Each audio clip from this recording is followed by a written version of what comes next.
Yeah, right here is what I was talking about right there. Built all that right through here. Goes all the way down. Keeps the wires protected for the heat bed.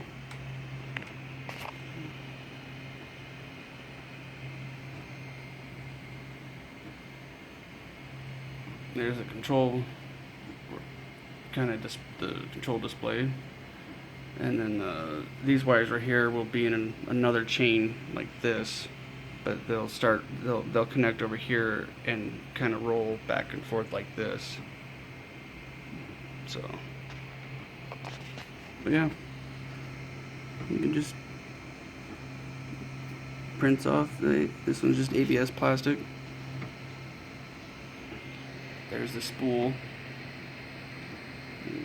Doesn't use much of it. Doesn't use much plastic. But, so I printed that part out. I printed a part on the back here that does the belt tensioning, and then this wire mess over here. I printed the two pieces, or a piece that hooks, that does for these guys, that holds these guys in place, but you can't see it because it's behind it. All custom parts. It is SMS, right?